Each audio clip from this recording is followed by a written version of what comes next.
السلام علیکم۔ آج کی ویڈیو میں ہم حجۃ الوداع کے اگلے حصے پر بات کریں گے۔ کل کی ویڈیو میں ہم نے دیکھا کہ جب سورج ڈھل گیا تو آپ صلی اللہ علیہ وآلہ وسلم کے حکم سے آپ کی اونٹنی پر کجاوا کسا گیا اور آپ صلی اللہ علیہ وآلہ وسلم بطن وادی میں اپنی اونٹنی پر سوار ہو کر تشریف لے گئے۔ وہاں پر کم و بیش 1,24,000 مسلمانوں کا مجمع تھا۔ آپ صلی اللہ علیہ وآلہ وسلم نے ان کے سامنے ایک جامع خطبہ ارشاد فرمایا اور مناسک حج کی تعلیم دی۔ آپ صلی اللہ علیہ وآلہ وسلم نے اللہ کی حمد و ثناء کے بعد فرمایا، لوگو میری باتوں کو سنو، کیونکہ میں آئندہ سال یا اس کے بعد اس مقام پر تم سے ملنے کا یقین نہیں رکھتا ہوں۔ تمہارا خون اور تمہارا مال ایک دوسرے پر اسی طرح حرام ہے جس طرح آج کے دن کی، اس مہینے کی اور موجودہ شہر کی حرمت ہے۔ سن لو، جاہلیت کی ہر چیز میرے پاؤں تلے رون دی گئی۔ سود حرام ہے۔ ہاں، عورتوں کے بارے میں اللہ سے ڈرو، کیونکہ تم نے انہیں اللہ کی امانت کے ساتھ لیا ہے اور اللہ کے کلمے کے ذریعے حلال کیا ہے۔ ان پر تمہارا حق یہ ہے کہ وہ تمہارے بستر پر کسی ایسے شخص کو نہ آنے دیں جو تمہیں گوارا نہیں۔ اگر وہ ایسا کریں تو تم انہیں مار سکتے ہو، لیکن سخت مار نہ مارنا، اور تم پر ان کا حق یہ ہے کہ تم انہیں معروف کے ساتھ کھلاؤ اور پہناؤ۔ لوگو میں تم میں 2 چیزیں چھوڑے جا رہا ہوں، وہ ہے کتاب اللہ اور اللہ کے نبی کی سنت۔ جب تک تم کتاب و سنت پر عمل کرتے رہو گے گمراہ نہ ہوگے۔ آج شیطان مایوس ہو گیا کہ اس کی عبادت اس سرزمین پر کبھی نہ کی جائے گی، لیکن ایسا ہوگا کہ چھوٹے چھوٹے امور میں اس کی اطاعت کی جائے گی، لہٰذا تم شیطان کی اطاعت سے بچو۔ لوگو میرے بعد کوئی نبی نہیں اور تمہارے بعد کوئی امت نہیں، لہٰذا اپنے رب کی عبادت کرنا، 5 وقت کی نماز پڑھنا، رمضان کے روزے رکھنا، اپنے مال کی زکوٰۃ دینا، اپنے پروردگار کے گھر کا حج کرنا اور اپنے حکمرانوں کی اطاعت کرنا۔ ایسا کرو گے تو اپنے پروردگار کی جنت میں داخل ہوگے۔ لوگو تم سے میرے متعلق پوچھا جانے والا ہے تو تم لوگ کیا کہو گے؟ صحابہ کرام رضی اللہ تعالیٰ عنہ نے فرمایا، ہم شہادت دیتے ہیں کہ آپ صلی اللہ علیہ وآلہ وسلم نے دین کی تبلیغ کر دی، پیغام پہنچا دیا اور خیر خواہی کا حق ادا فرمایا۔ یہ سن کر آپ صلی اللہ علیہ وآلہ وسلم نے شہادت کی انگلی کو آسمان کی طرف اٹھایا اور لوگوں کی طرف جھکاتے ہوئے 3 مرتبہ فرمایا، اے اللہ گواہ رہنا۔ آپ صلی اللہ علیہ وآلہ وسلم کے ارشاد مبارک کو ربیہ بن امیہ بن خلف رضی اللہ تعالیٰ عنہ اپنی آواز سے لوگوں تک پہنچا رہے تھے، اور جب آپ صلی اللہ علیہ وآلہ وسلم خطبہ سے فارغ ہو چلے تو اللہ پاک نے یہ آیت نازل فرمائی، آج میں نے تمہارے لیے تمہارا دین مکمل کر دیا اور تم پر اپنی نعمت پوری کر دی اور تمہارے لیے اسلام کو بحیثیت دین پسند کیا۔ اس آیت کو سن کر بہت سے صحابہ رضی اللہ تعالیٰ عنہ خوش ہوئے کہ آج دین مکمل ہو گیا، لیکن بعض صحابہ رضی اللہ تعالیٰ عنہ جو زیادہ نکتہ رس طبیعت رکھتے تھے، مثلاً ابو بکر رضی اللہ تعالیٰ عنہ، عمر رضی اللہ تعالیٰ عنہ، اس آیت کو سن کر آبیدہ ہو گئے، کیونکہ جب دین کی تکمیل ہو گئی تو نبی کے رہنے کی ضرورت نہ رہی۔ رسول خدا نور مجسم صلی اللہ علیہ وآلہ وسلم جب خطبے سے فارغ ہوئے تو حضرت بلال رضی اللہ تعالیٰ عنہ نے اذان پکاری، پھر اقامت کہی اور رسول اللہ صلی اللہ علیہ وآلہ وسلم نے 2 رکعت نماز ظہر کی پڑھائی۔ سلام پھیرنے کے بعد حضرت بلال رضی اللہ تعالیٰ عنہ نے پھر اقامت کہی اور آپ صلی اللہ علیہ وآلہ وسلم نے 2 رکعت نماز عصر کی پڑھائی۔ اس درمیان کوئی اور نماز نہ پڑھی۔ سلام پھیرنے کے بعد آپ صلی اللہ علیہ وآلہ وسلم وسلم اپنی اونٹنی پر سوار ہو گئے اور عرفات میں وقوف پر تشریف لے گئے۔ اپنی اونٹنی کا شکم چٹانوں کی جانب کیا اور قبلہ رخ ہو کر مسلسل وقوف فرمایا یہاں تک کہ سورج غروب ہو گیا۔ اس درمیان رب کریم سے دعائیں کرتے رہے۔ جب سورج غروب ہو گیا اور تھوڑی سی رات ہو گئی تو آپ صلی اللہ علیہ وآلہ وسلم اپنی سواری پر سوار ہوئے اور اسامہ رضی اللہ تعالیٰ عنہ کو اپنے ساتھ پیچھے بٹھایا اور مزدلفہ پہنچے۔ مزدلفہ میں مغرب اور عشاء کی نماز قصر ایک اذان اور 2 اقامت سے ادا فرمایا اور اس کے بعد لیٹ گئے اور صبح کے کچھ پہلے تک لیٹے رہے۔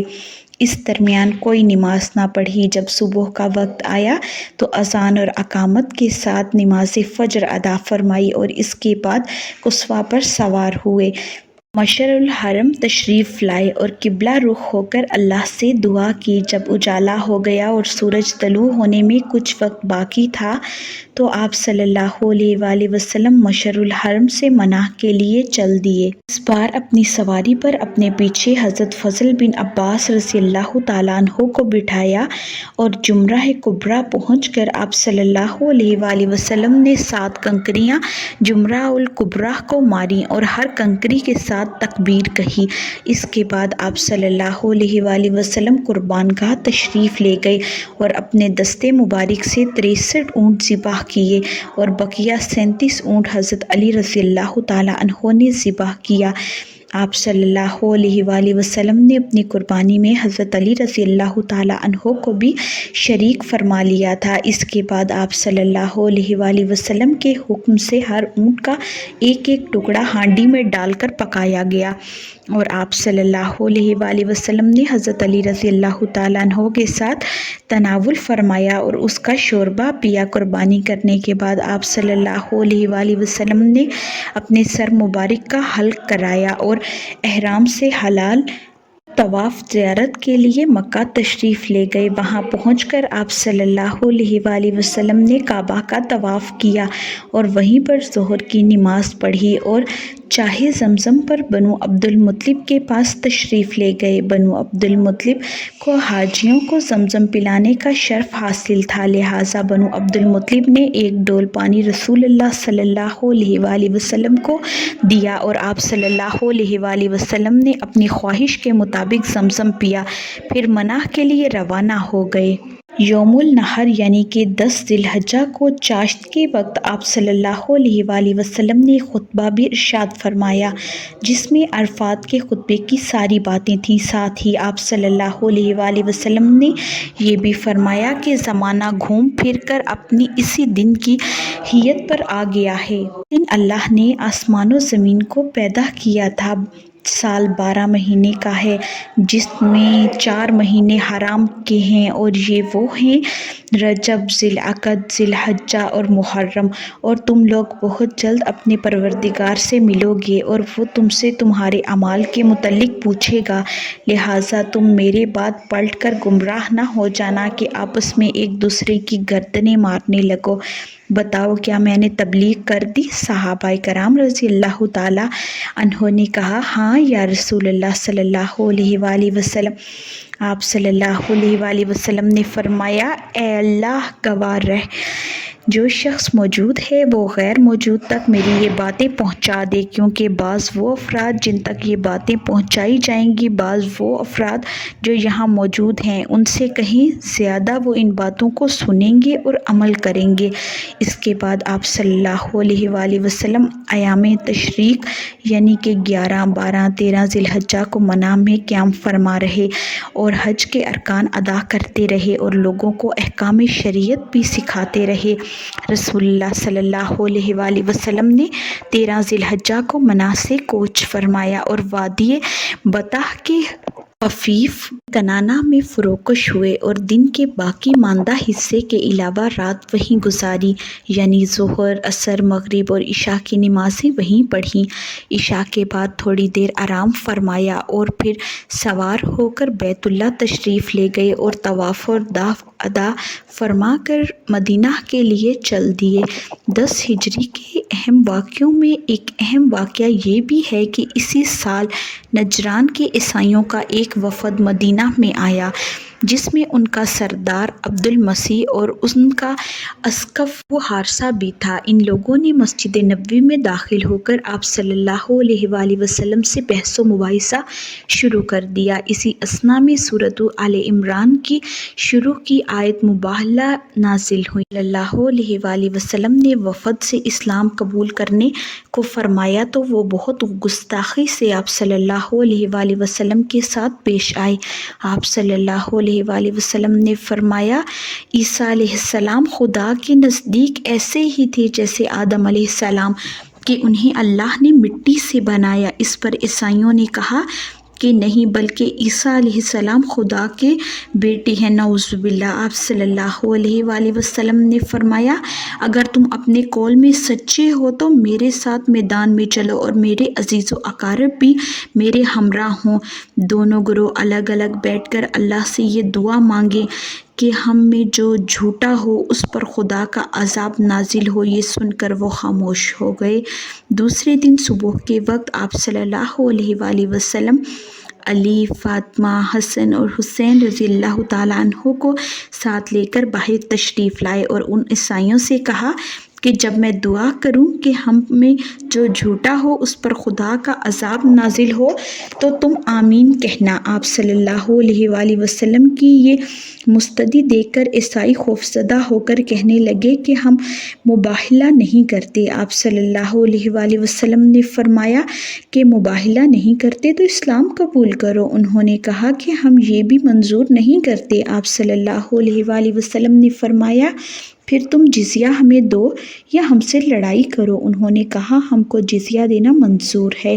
رسول اللہ صلی اللہ علیہ وآلہ وسلم نے فرمایا، اگر یہ لوگ مباہلہ کرتے تو دنیا میں قیامت تک کوئی عیسائی نہ رہتا۔